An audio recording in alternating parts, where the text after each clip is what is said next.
মহারাষ্ট্রের রাজনীতিতে হঠাৎ এটা কি হতে চলেছে? একনাথ শিন্ডের অপারেশন টাইগার কি সত্যি আসলে উদ্ধব ঠাকরেকে শেষ করার ছক, নাকি এর পিছনে লুকিয়ে আছে খোদ মুখ্যমন্ত্রী দেবেন্দ্র ফডনবিসকে কোণঠাসা করার এক গভীর ষড়যন্ত্র? হঠাৎ কেন উদ্ধবের এত ঘনিষ্ঠ নেতারা শিন্ডে শিবিরে গিয়ে ভিড় জমাচ্ছেন? আর এরই মাঝে বিমানে ফডনবিস ও উদ্ধব ঠাকরেকে একসঙ্গে দেখে কেন রাজনৈতিক মহলে এমন ঝড় উঠল?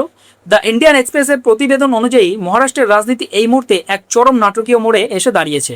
উদ্ধব ঠাকরে নেতৃত্বাধীন শিবসেনার 6 জন লোকসভা সাংসদ মহারাষ্ট্রের উপমুখ্যমন্ত্রী একনাথ শিন্ডে শিবিরে যোগ দেওয়ার ঠিক এক সপ্তাহের মাথাতেই আরও এক বড় রদবদল ঘটে গেল।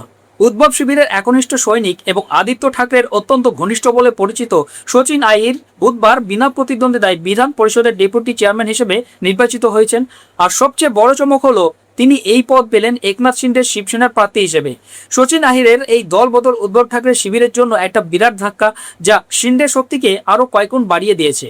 উদ্ধব শিবিরের সাংসদদের এই দলবদলের ঘটনাকে রাজনৈতিক মহলে অপারেশন টাইগার নাম দেওয়া হয়েছে। 62 বছর বয়সী একনাথ শিন্ডে এই অপারেশনের মাধ্যমে রাজ্য রাজনীতির কেন্দ্রবিন্দুতে এবং শাসক জোট মহাজুতিতে নিজের অবস্থান আরও মজবুত করেছেন বলেই মনে করা হচ্ছে। কিন্তু এখন জল্পনা শুরু হয়েছে, শিন্ডের পরবর্তী টার্গেট কি তাহলে উদ্ধব শিবিরের বিধায়করা? রাজনৈতিক মহলে কান পাতলে শোনা যাচ্ছে আরও এক গভীর তত্ত্ব। এই অপারেশন টাইগার কি শুধুই লোকসভায় বিজেপিকে 2/3 সংখ্যাগরিষ্ঠতা পেতে সাহায্য করার জন্য, যাতে কেন্দ্র সরকার এলিমিনেশন বা এক দেশ এক নির্বাচনের মতো গুরুত্বপূর্ণ বিলগুলি সহজে পাশ করাতে পারে, নাকি এর আড়ালে অন্য কোনো খেলা চলছে? মহাজোটের ভিতরের অনেক নেতার মতে শিন্ডের এই ক্রমবর্ধমান রাজনৈতিক প্রতাপ আসলে মুখ্যমন্ত্রী দেবেন্দ্র ফডনবিসকে চাপে রাখার একটি কৌশল হতে পারে, যাতে 2029 সালের লোকসভা এবং বিধানসভা নির্বাচনে ফডনবিস একচেটিয়া আধিপত্য বিস্তার করতে না পারেন। নাম প্রকাশে অনিচ্ছুক রাজ্যের এক শীর্ষস্থানীয় বিজেপি নেতা জানিয়েছেন, ক্যাডার ভিত্তিক দলে যে কোনো চূড়ান্ত সিদ্ধান্ত সর্বসম্মতিক্রমেই নেওয়া হয়, কিন্তু রাজনৈতিক উচ্চাকাঙ্ক্ষা থাকা যে কোনো নেতার জন্যই নিজের সমর্থনে ভিত মজবুত করা অত্যন্ত স্বাভাবিক ব্যাপার। আর বিজেপিও এর ব্যতিক্রম নয়। তার মতে উদ্ধব শিবিরের সাংসদদের নিয়ে যে অপারেশন টাইগার চলছে, তাতে বিজেপির কেন্দ্রীয় নেতৃত্বের পূর্ণ সম্মতি রয়েছে। তবে রাজ্য বিধানসভা স্তরে এই দলবদল নিয়ে এখনও কিছু প্রশ্ন অমীমাংসিত রয়ে গেছে। তিনি আরও যুক্তি দেন যে শিন্ডে যেহেতু নিজের দল চালান, তাই 2029 সালের নির্বাচনের দিকে নজর রেখে নিজের সংগঠন বিস্তার করার পূর্ণ অধিকার তার রয়েছে, ঠিক যেমন বিজেপিও একইভাবে নিজেদের বিস্তার নিশ্চিত করছে। কিন্তু এই গোটা চিত্রনাট্যে সবচেয়ে বড় সাসপেন্স তৈরি হয় ঠিক তখনই, যখন সচিন আহিরের দল বদলের মাত্র 2 দিন আগে মুম্বাই থেকে নাগপুরগামী একটি ফ্লাইটে দেবেন্দ্র ফডনবিস এবং উদ্ধব ঠাকরে একসঙ্গে বসে থাকার একটি ছবি ভাইরাল হয়ে যায়। এই ছবি প্রকাশ্যে আসতেই রাজ্য রাজনীতিতে নতুন করে জল্পনার ঝড় ওঠে।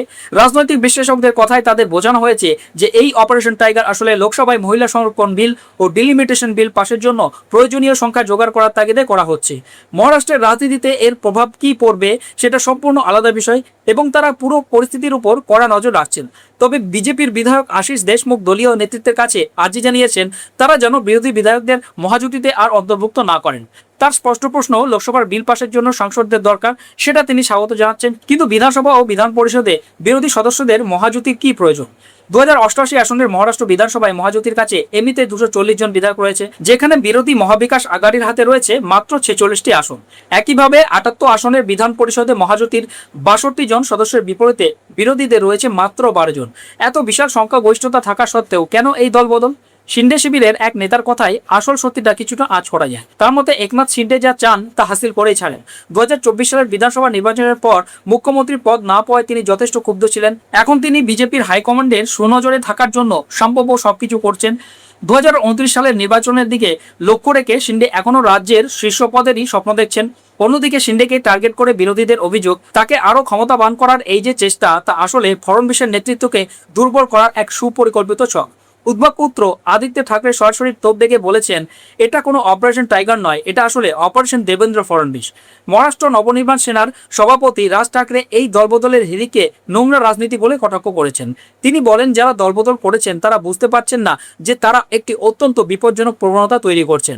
রাজ ঠাকরে দাবি করেছেন, ইতিহাস প্রমাণ করেছে যখন শত্রুদের নিশ্চিহ্ন করার চেষ্টা করা হয়েছে, তারা নিজেদের সারির ভিতর থেকেই উঠে এসেছে এবং বর্তমানে বিজেপির ভিতরেও সেই অসন্তোষ মাথাচাড়া দিচ্ছে।